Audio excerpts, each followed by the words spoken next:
ଭଲ ଅଛ? ସମସ୍ତେ ଭଲ ଅଛ? ଖାଇକି ଆସିଛ? ପ୍ରିୟା କଣ ଖାଇଛ? ପଖାଳ ଭାତ। ପରି କଣ ଖାଇଛ? ପାଉରୁଟି। ହଉ। ଅଷ୍ଟମୀ କଣ ଖାଇଛ? ରୁଟି। ହଉ।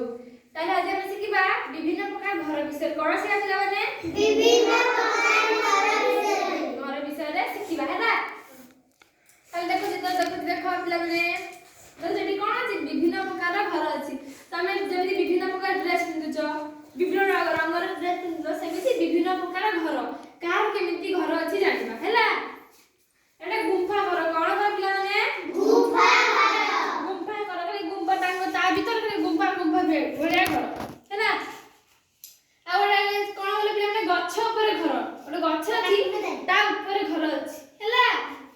ତାପରେ ଚାଳ ଘର, ଚାଳ ଛପରରେ ଘର ହେଲା। ମାଟି ଘର ଏଟା କୁହାଯାଏ, ମାଟି ଘର ବା ଚାଳ ଘର ହେଲା। ତାପରେ ଆଜବେଷ୍ଟ ଘର, ଏଠି ଆଜବେଷ୍ଟ ଦିଆ ହେଇନି, ଏଟା ହଉଛି ଆଜବେଷ୍ଟ ଘର। ଦେଖ ପିଲାମାନେ, ଏଟା ଆଜବେଷ୍ଟ ଘର। ତାପରେ କୋଠା ଘର। କଣ? କୋଠା ଘର। ଘର ଏଟା ହଉଛି କୋଠା ଘର, ଏଟା ବି କୋଠା ଘର। ତାପରେ ଟାଇଲ ଘର, ଯେ ଟାଇଲ ବସିଛି। କଣ ହେଇଛି ପିଲାମାନେ?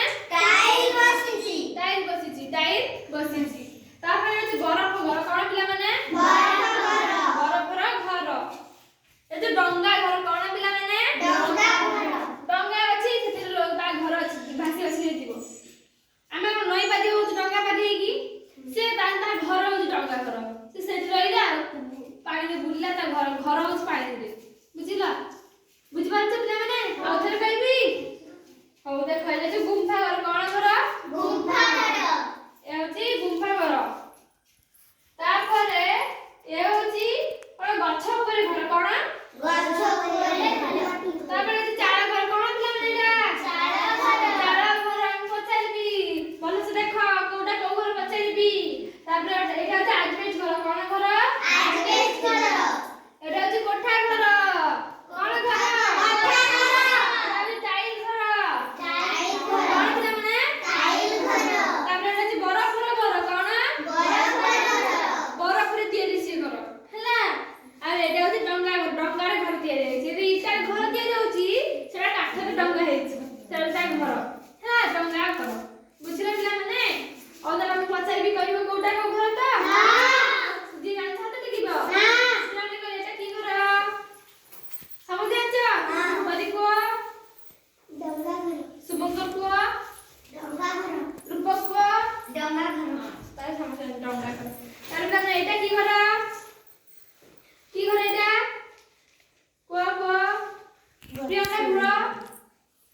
ଗଛ ଉପରେ ଘର। କାହିଁକି ଏଟା ଗଛ ଉପରେ ଘର କୁହାଯାଇଛି? କାହିଁକି ନା ଗଛ ଉପରେ ତା ଘର ହେଇଛି, ସେଥିପାଇଁ କଣ କୁହାଯାଇଛି? ଗଛ ଉପରେ ଘର। ତାହେଲେ ଏଇଟା କି ଘର? କୁହ। ଅଷ୍ଟମୀ କୁହ। ଗୁମ୍ଫା ଘର। ଗୁମ୍ଫା ଘର। କି ଘର ଏଇଟା? ଗୁମ୍ଫା ଘର। ଗୁମ୍ଫା ଘର। ପିଲାମାନେ ଦେଖିଛ ଗୁମ୍ଫା? ତାପରେ କଣ? ଏଇଟା କୋଉ ଘର? କୁହ।